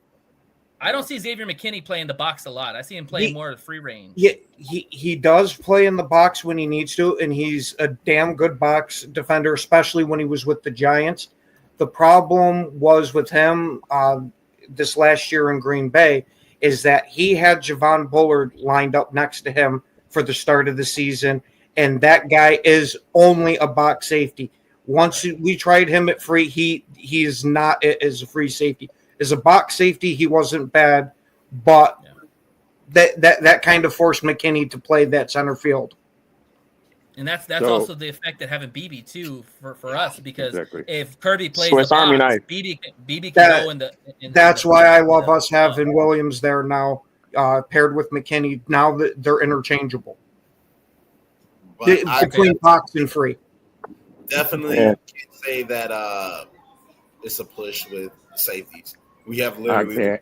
I think we got the better duo. Tandem in the league. We got the better duo. Defensive backs in the room. Who's got it better? They do. Yes, statistically, defensive backs. We do. Defensive backs as a whole, Lions. Absolutely. Defensive backs. Absolutely. Ken, are you gonna say Packers? Of course he is. It's got two questionable corners. If you're taking it as a whole, since you have a slight edge in corner, I'll give it to them. If slight edge in corner, you got a wide receiver trying to play corner. What are you talking about? Yeah, we also do have one in Sam Field, who's one of the best You're corners. about as bad shape right now as Minnesota is at cornerback. Yeah. Chicago has a better cornerbacks than you do. They do. I was going to say, you should see what carry Your on. safeties are great, but your corners suck. You got to see what Carry On Valentine's coverage grades are, because they're real damn good. Are they better than DJ Reed, though? I mean, think about it. Over there in New York, DJ Reed or Sauce Gardner on Clint. Yeah, but I will take he has that problem too if he holds a lot. I would take DJ Reed, Arnold, and Amik. Nobody talks about. I think there's a difference between holding and being physical, Ken. Maddox. Well, if you're getting called for the holds, that's not being physical. Well, that's Terry and Arnold. Meek doesn't get called for holds. And he was a much, rookie. Neither does Reed. Right. That was the first half of the season. The second half of the season, he was one of the least called. Yeah. Yes. Now our boys are 11 in the physical. first Our boys are games, physical I at the think. line. There's no doubt about that. They will. Oh yeah, and I have absolutely nothing against that, because one of my favorite corners was Al Harris, who his bread and butter was the bump and run. Yep. Yeah, he's very physical. With that, it's just downfield. When we've changed the pass rules so much, you can't mug the guy no more. Yeah. Believe me, I wish we could. I'd love to send Green Bay's corners out there to just beat the shit out of guys down the field. Who is your best quarterback? If you ask me, it's Carry On Valentine. For some reason, they absolutely love Nate Hobbs, because I got a feeling we're going to be playing quite a bit of cover 3, and he is outstanding in cover 3. And for the times that we go into nickel, that we're going to be kicking him inside of that third corner spot, and that's when we'll have Carry On the outside. And Nixon, he's gotten better each year at corner, but Nixon is very boomer bust with corner. He's either going to make a real nice play or get absolutely torched. Yeah. Yeah. Oh, go ahead. No, I was saying B. Striller made a good point that I don't think everybody latched on to, the fact that Amik Robertson, how important his play is to our defense as a whole. Even with all those injuries, I really feel like him getting hurt in the first quarter of the Washington game changed the whole landscape of that 100%. game. With him in that game, I think we win that game. Absolutely. And also, like you said, you brought up Amik, former Raider, DJ Reed too. These are veterans. These are guys who you expect them to be cornerback ones, but they're so versatile. They're so dynamic that if they do make a play, it's a tip ball. They don't care about they can tip the ball and somebody else get the glory and the shine. Mm-hmm. But they care about the game, man, and they're so freaking good for these young cornerbacks and Terry and Arnold. It's going to be fun. And Rakestraw, yep. Go ahead, Jay. It's going to be fun, man. I was just going to say, and the Lions have depth, lots of depth. Yeah, Maddox and Watkinson, exactly. The defense, the defensive backs. Because if you want to, Avonte Maddox, he can play safety in a nickel. Meek Robertson, I really think a lot of people underestimate him and how important he is to the defense. You cannot overstate that enough, because if you remember, Meek Robertson put Justin Jefferson on clamps. You know what I mean? And everybody knew where the ball was going. And let's be honest, when the ball goes to Justin Jefferson, nobody can stop it. Meek Robertson did. Now, granted, he's a dog, man. He plays bigger than his size. Granted, he did have a quarterback that couldn't hit the right side of a barn, but still, Jefferson the ball. He has a niche for getting the ball. Meek Robertson didn't let that happen. So I will say this about our cornerbacks. I love the physicalness. I love the grit and the toughness they play with. The problem with that is some of them are kind of small. Meek Robinson's a small guy. DJ Reed's a small guy. Terry, and I think it's legit 6 foot. So if you play with bigger receivers, that could be a problem. And right now you don't have Watkins on y'all's team. I think Golden's like 5'11", and Reed's like 5'11". So I think we're okay. Yeah, I was gonna say for right now until Watson is back in. Oh, Watson, yeah. You got Dobbs and Dontavian Wicks, which Dontavian Wicks is one outstanding route runner. We're talking like Devontae Adams type of level of route runner. The problem is his hands. The guy's always open, but he's got hands of stone. There's a reason why you're open. If he could ever touch the ball, he'd be the best receiver for us. Can't eat a Whopper. Little giants, hot hands. So who? Let me ask you a question, Ken. If you guys got rid of Dobbs, would you be unhappy about that? Yes and no. I do like Dobbs and all, but him giving up some of these easy catches really rubs you the wrong way. But then he'll make the spectacular one of, oh yeah, that's why we got him on the team. He does just enough for you to want him to hang around. I mean, he is leading touchdown receiver out of any receiver that was drafted in his draft class. So the guy's not terrible. It's just I worry about his concussions on top of it. The up and down play, I could kind of take, even though, the easy ones rub you the wrong way. But that concussion is what I'm worried about. He got drove into the field with his helmet in that Eagles game, and that was after already having a concussion. I'm kind of worried that this is going to end up like a Sam Shields thing, where this is something he's going to battle his whole career. Yeah, that's why he wears that big-ass helmet, that warped helmet. I hear Amon Ra's got a workout tape, the Jugs Machine. It's 1999, and I think he could really benefit from that. Yeah. Subscribe to Amara's workout tape. There you go. I love that. Yeah, movie. I mean, when I was watching the I know it's only preseason and there's vanilla everything going on, but in saying that, when I saw Green Bay play in their preseason game, and it had Jordan Love out there and a smattering of starting receivers, Dobbs, man, I wanted to go out there and punch him in the face because there's like 2 or 3 times he had the ball right in his hand, he dropped it. I'm like, dude, this is the reason why Green Bay didn't do as well as they did last year, because you keep dropping passes. Thank you, Beastrilla. That is my whole freaking argument with the Jordan Love type of shit. If somebody would hold on to that ball for him, he's a damn good quarterback. The problem is holding on to the ball. And I'll even give a slight caveat of Jordan Love does have a tendency to rocket that ball in sometimes when it should be a pass. That's why I'm hoping that that's something that gets ironed out as he continues to mature in the league. I think after he throws it, he's like, catch the ball. You know what I mean? When he throws it that hard, he's like, I mean, those are discrepancies in Jordan where he overthrows the ball. I mean, those things are correctable. But the fact that when you throw it and it gets in the receiver's hands and they drop it, that's just ignorant. Mm-hmm. Yeah, if I was Jordan Love, I'd be putting some foot in the asses. That's what I'd be doing. And Ken, I'll give you. I hope it keeps happening. Yeah, and Ken, I'll give you some hope. J-Mo had a lot of drops early on in his career, and now the guy has really good hands. Oh, I was going to say, I already have hope. We had Devontae Adams for the first 3 years of his career. He was known as Drop Devontae because of how much he dropped that ball. You seen how quickly he turned that around once that magic thing just clicked in his head. Oh, holy shit, I can put my hands together. That he started to catch the ball.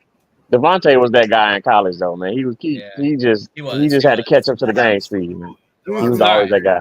We're gonna go ahead and wrap this segment up, and then we're gonna move on to talk about predictions and matchups. Last is special teams. Ken, what you say? Granted, I like your responses when you think of that. I like my special teams a lot more because of my kicker, but our punting coverage unit is fucking terrible. So the Lions. Yeah, I'll give that one to you. I'm not a big fan of our coverage unit. All right. So overall, if we do the math, Lions win this matchup. So good job. Thank you, Ken, for your honest takes. I appreciate that. Absolutely, man. All right, moving on. We're gonna talk about predictions and let's talk about matchups. What are y'all looking forward to seeing in the game? We'll start with you, B. We'll just go down the line. What am I looking for in the game? I told you what I was looking for in the game already for the Lions. Tell us again. It's the interior offensive line. I'm watching that. I don't really have a problem with anything else they're doing. I don't. It's just that interior offensive line because that's the meat and potatoes of that offense. If you think about it, if they get pressure in Goff's face, I mean, you get pressure in anybody's face up the middle, any quarterback's going to falter. So that's a big concern for me. I want to see how that offensive line does. Other than that, I think the corners will be fine. I think the rest of the team will be fine as long as Goff is back there and he doesn't have Lambeau Field stains on his ass. He'll be fine. He doesn't play Goffle. Yeah. Yeah, he doesn't play golf. You guys are silly. I will say this. I do think they're going to line Parsons up in the middle. Just you watch. They're going to test that interior real early. You like it, Robbie. You know wouldn't you be like surprised if it's Van Ness or if it's Rashawn Gary. They kick into the middle. They've been trying Van Ness at defensive tackle here during training camp. Yeah, I don't fear Van Ness, man. That guy's a bust. I don't know what's up with I was going to say that's a real early still to call after 2 years of bust. Granted, I'm not sitting here singing this guy's praises like he's a world beater. I still want him to take a massive step up. Yeah. What gets me the most about him is in college, you saw he was a damn good hand fighter. For some reason, he has not brought that to the NFL. He's only bull rushing them. I wonder how much of it was switching the schemes. You come into the league, your first year as a rookie, learn one, and now all of a sudden you got to switch to a different scheme. He looked a lot better last year as the year went on, and he's damn good against the run. Now I want to see him turn this into actual pass rush besides just the bull rush. Okay. Yeah, what do you think about like that too? What do you think? What are you expecting to see from Love in the offense? Oh, I mean, I'm expecting to see Love go completely ham out here. Now, granted, again, you guys do have a good secondary in that. So if we're getting 250 yards passing, I'm happy with that as long as we're running the ball effectively. And you assume with Josh Jacobs you're going to. And I'm going to continue my thing of saying Tucker Kraft's going to be leading in yards by saying he's going to be leading in yards for this game, and he'll cap it with 2 touchdowns. Oh, wow. Okay. All right, Jay, what do you say about the matchups and what's going to happen? So matchups. Not predictions, y'all, just matchups right now. I'm going to give you the matchups that I want to see. Yeah. I want to give you 2 right now. One, I want to see Aiden Hutchinson versus whoever is on that offensive line. Zach Tom. Yeah, like everybody has that vision of Aiden Hutchinson just not being the same because of the leg injury. Truth is, I work in medicine. I know a lot about bones and orthopedics, right? So that bone, once that bone breaks and there's no cartilage, I'm not a doctor, by the way, so I'm not saying this, but once that bone, if it breaks, no cartilage or ligament damage and that bone heals, it's going to come back stronger than it was before. And Aiden Hutchinson was already a machine that was getting in the backfield every time. And, I mean, the guy was just ferocious. So I want Aiden Hutchinson to go out there and prove why the Lions needed him last year. And if he was out on that field, they'd have probably made it to the Super Bowl. So that's one matchup. Also, I want to see Jameer. I want to see. After you guys are done, I got one question to ask you guys in that, but after you guys are done. Yeah, and I want to see Jahmyr Gibbs, man. Like I said, Jahmyr Gibbs, man, he's going to have to be that guy on our offense, and I want to see him slice and dice, gash that defense so much, and Micah Parsons out there. I want to see Micah Parsons trailing behind him, you know, while Jahmyr Gibbs is leaving him in the dust, and he's looking back at him like, nah, you can't catch me. Yeah, I like that, Jay. Put Parsons in coverage. See. I like that. That's the matchups, and I want them to run literally right away from him. You know, do a little through the A gap, B gap, whatever you want to do. I want to see them just run that ball. And my prediction for the game, not predictions yet. Not predictions yet. Oh, okay. I got you. We'll circle back around. Sorry. All right, Ken, ask your question. Okay. Since you guys seem to at least relatively expect Hutch back to the exact same Hutch that he was, since this is the last year of his deal, what do you think is going to be the deal that he's going to be go for? You think he's going to be beating Micah Parsons' number? No. Yep. $40 million. Absolutely. And you want to know something? I think he's getting 50. I think he gets less, and it's for the team. That's ridiculous, man. Yeah, I think you he's cannot going to have go. ends making as much as quarterbacks. You can't have. I think he's going to get less, and it's just going to be a team-friendly deal, but not like he's still going to get his money, but it's not going to be past Parsons. Y'all forgetting the salary cap's going up again. He's getting 50. Absolutely. That's the number I'm thinking personally is 50. But again, I'm an outsider to the Detroit stuff, so I don't know how your organization handles the contract. I can't swallow $50 million. Then what do you pay Gibbs? I'm going to tell you this right now with Aiden Hutchinson. The reason why they haven't paid this guy yet is because they want to see what he's going to do during the season. Yep. Let me tell you something. I guarantee you by our bye week, if he's ramped up as he was when he played last year, and he's got at least like 7, 8, 9, 10 sacks by that time, they're giving him a blank check. You can forget it. Contract. They're going to write your amount down. He's a franchise player. Because let's just be honest. Brad Holmes, I know B and Nate listen to Brad Holmes talk all the time. He's very transparent. When they talk about going out getting another edge rusher, as much as we want that, he wants to pay Hutchinson. So he always brings Hutchinson's name up. Always talk about we have that elite guy at defensive end, and why is everybody upset that they don't go and get another one? He's telling you exactly what it is. As soon as Hutchinson comes back into full force and we see exactly what he's doing, we're going to pay that man. And he was going to get paid, whether it was really quick, Nate, whether it was $45 to $50 million, he was going to get paid. As long as he stayed healthy and he stayed productive, he was going to get paid. Yeah, but I mean, just because a team pays $47 million doesn't mean the other team has to reciprocate and pay more. Doesn't always mean that. The Packers overpaid for Micah Parsons because they really needed him. And they're trying to get Super Bowl this year. Yeah, they're trying to go all in right now. Look, you want to know something? The reason why I got to disagree with you on that one, Nate, is because who's the biggest star in Detroit right now? B, I know you know who it is. Who's the biggest star of any sports team here in Detroit? Shit, I would say Goff, man, because everybody chants his name at the games. Well, he's the quarterback, so people are loving him in general. And it's the quarterback usually is a star. We ain't got to revisit that, but B, it's Aiden Hutchinson. You know that. Aiden Hutchinson is the biggest star here in Michigan right now. And we also have a lot of stars that we want to keep on the team too. You're going to break the team up paying one guy $50 million when he has yet but, to.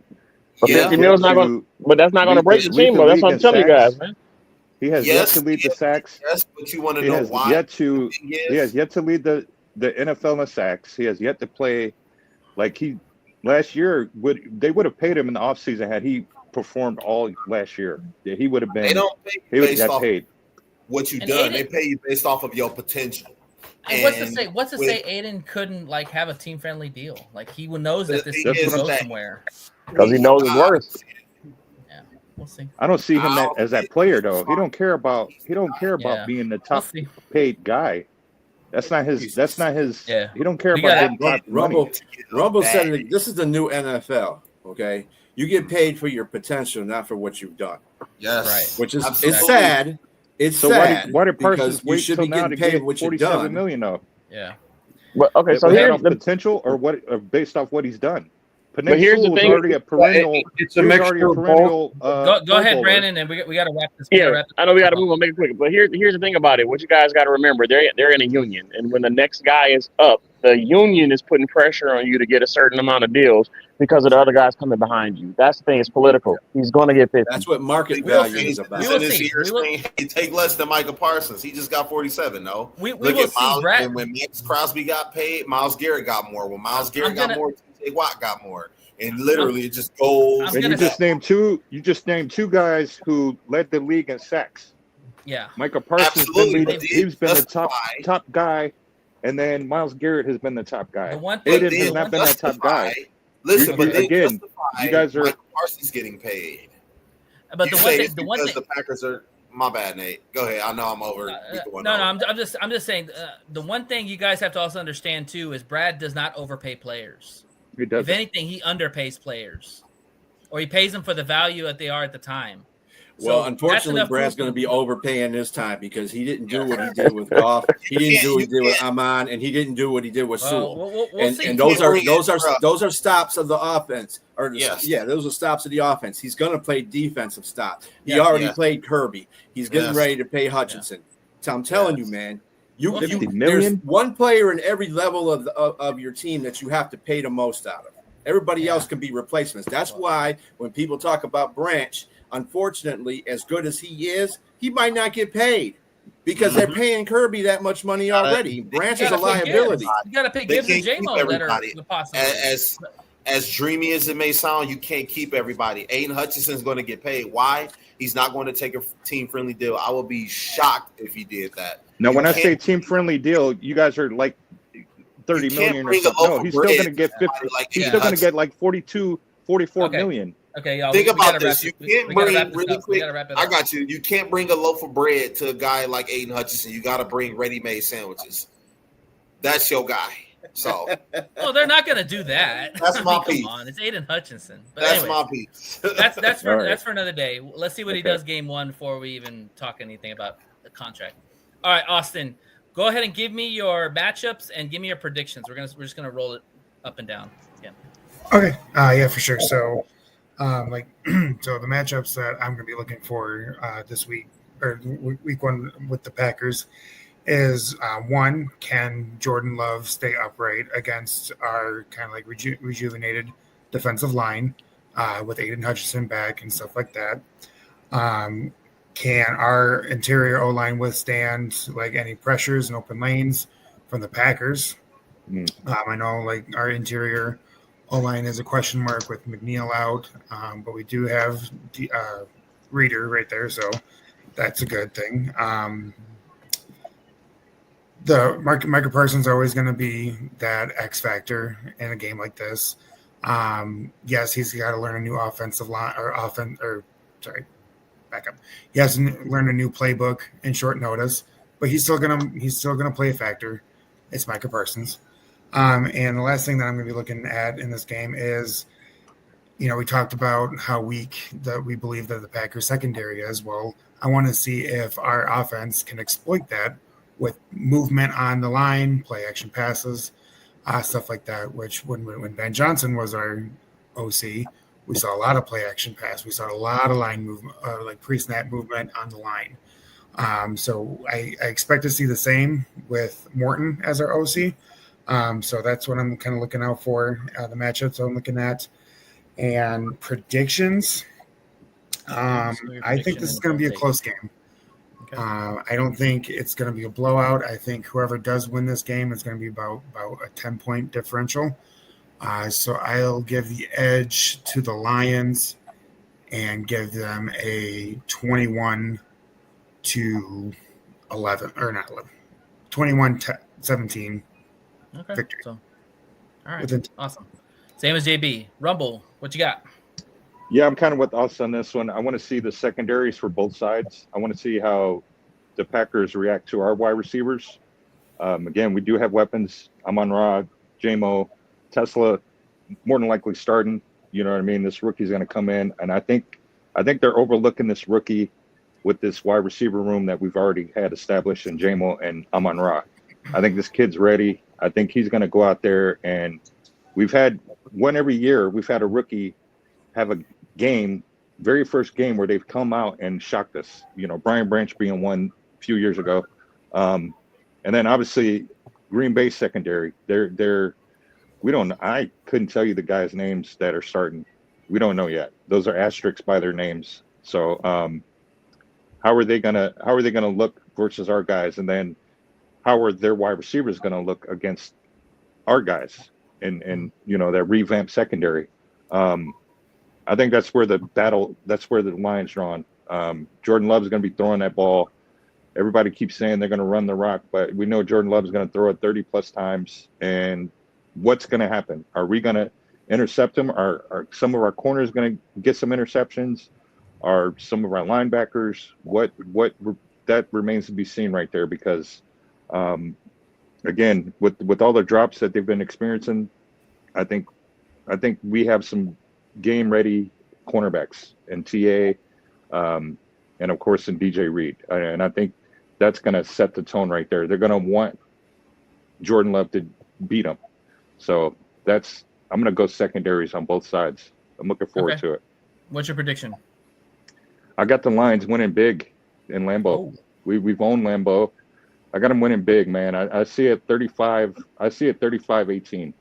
I think we pick off Jordan Love. I love it. I think we pick man. Jordan Love off. It's going to be prime TV kicking their ass again. I love it. It's going to be a prime time. We play best under the lights, just how we did Patrick Mahomes that year after they won the Super Bowl. Man, I look forward to it. Yeah. We might even have a couple fumbles, man. Might Let's have go. some sack fumbles from Hutch. You know what I mean? Brandon, what you got? Tell us.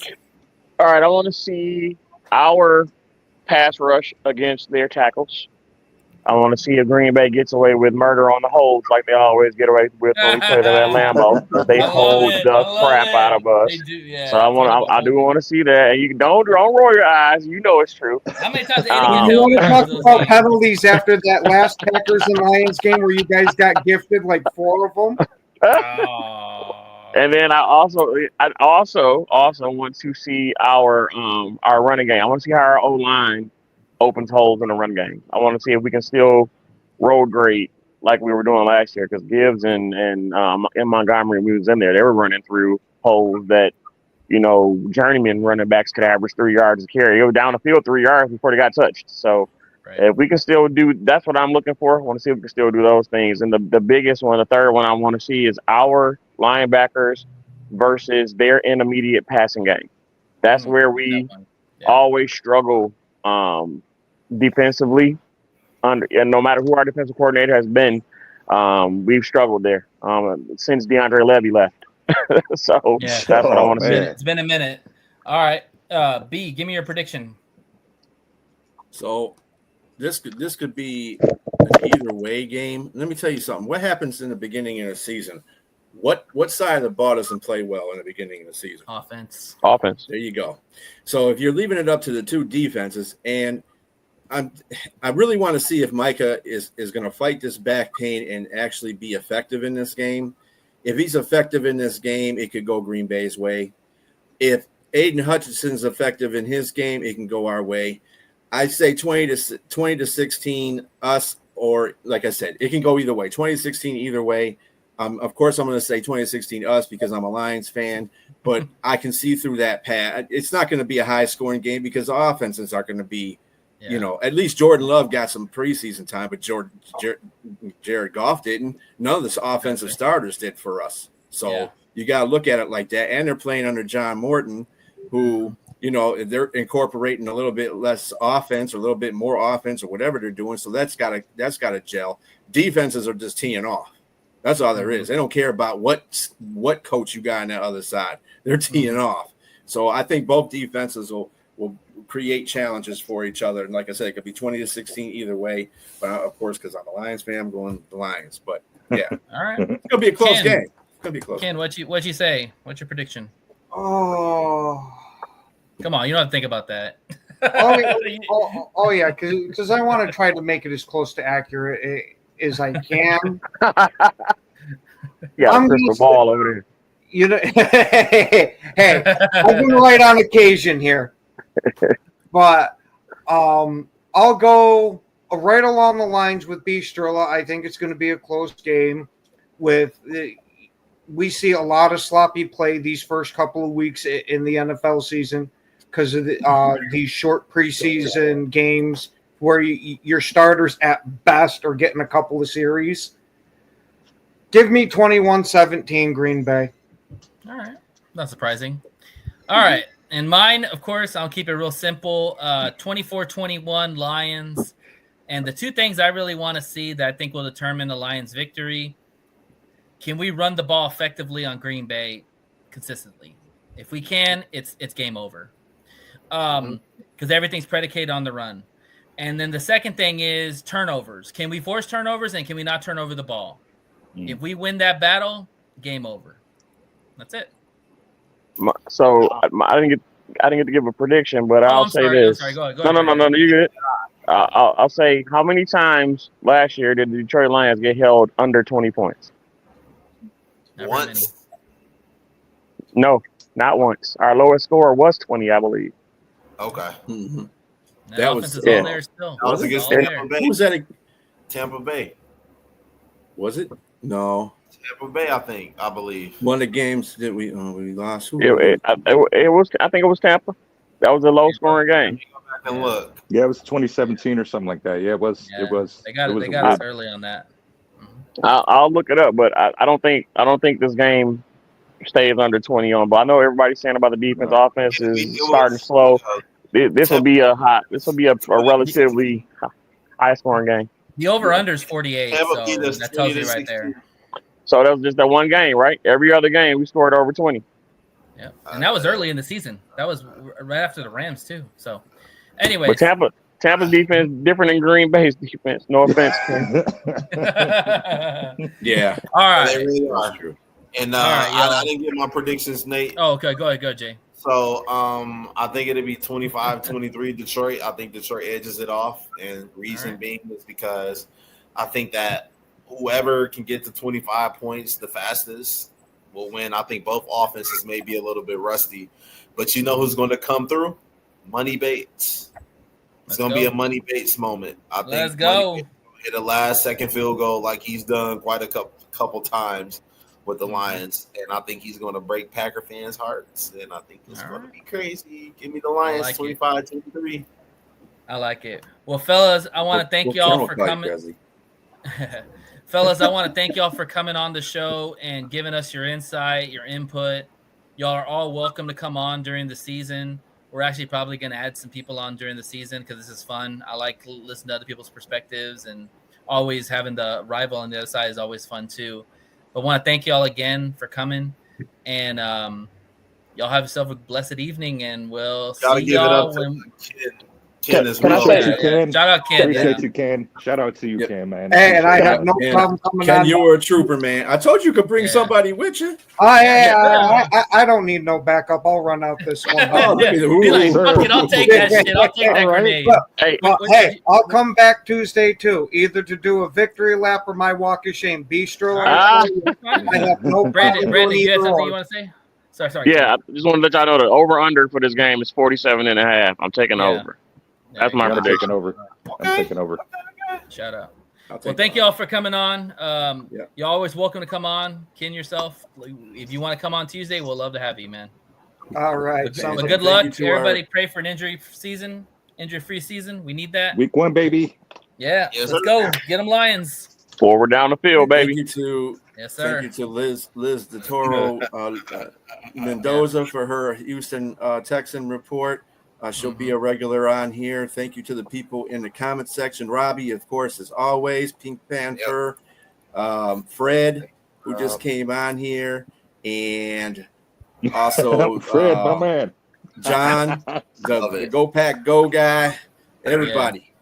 Go Pack, go home. Here. And Ken, Brandon, and of course, Rumble. All y'all. Yes, sir. Thanks for coming on. Hey, again, you guys are welcome to come on every show day anytime if you want to, because it's a Lions thing. So, Full life. All right, we'll see y'all then. Take care. All right, buddy. Peace out.